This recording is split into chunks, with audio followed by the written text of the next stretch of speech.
Habari ya winning team. Niko fiti, tunashukuru God kwa hii time. Kwa majina unaitwa nani kwanza? Anaitwa Huntington, naweza Skima. Kwa leo nini mlikuwa mnafanya hapa kwa hii BT Town? Kwa leo tumekuwa na engagement ya makipa.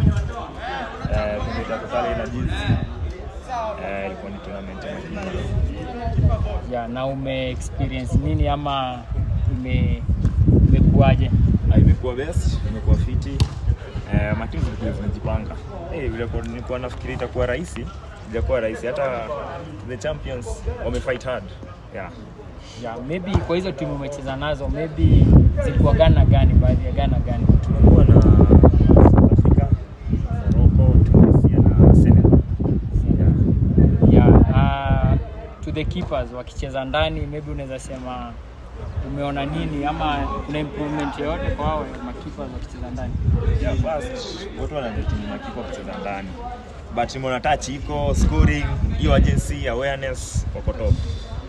Yeah. So kwa leo ndio uemaji kuwa winner na bado top scorer wa tournament. Nini umefeel? Ama nini challenge gani ulikuwa nayo kikampo hii tournament leo? First nilifikiria itakuwa rahisi. Opponent wamekuja wamekaza meno. Toughness imekuwa. Lakini I think ni teamwork ya timu yetu, tumeplay fiti.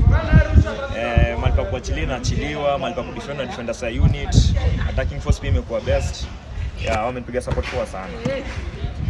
So on behalf of the organizers of the tournament, tunashukuru team South Africa wamejipanga na wameshow skills na wameemerge victors kwa first edition ya Kayole Keepers.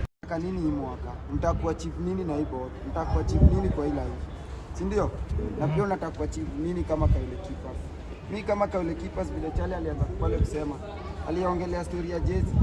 Inaweza kampia na kitu kingine. Kama pia hiyo soso inaweza kusaidia pia kwa katona ya watu hii pale mtaa. Si wenyewe tukam. Na tukiwa hata na Kayole Keepers first edition. Jezi hiyo already tushaanza kujibrand hapo nje. Anza kuinvite matimu za nje. Katika hapo tekata tuna ya over. Kianza na hao tu tunaanza ku mold ama kipa wadogo. Juu sasa hivi kweli pale mtaa yetu sasa hivi makipa wadogo sasa hivi wameanza kuwa wengi. Si vile walikuwa wamepotea. Sasa hivi na mimi nafurahia kuona Inde.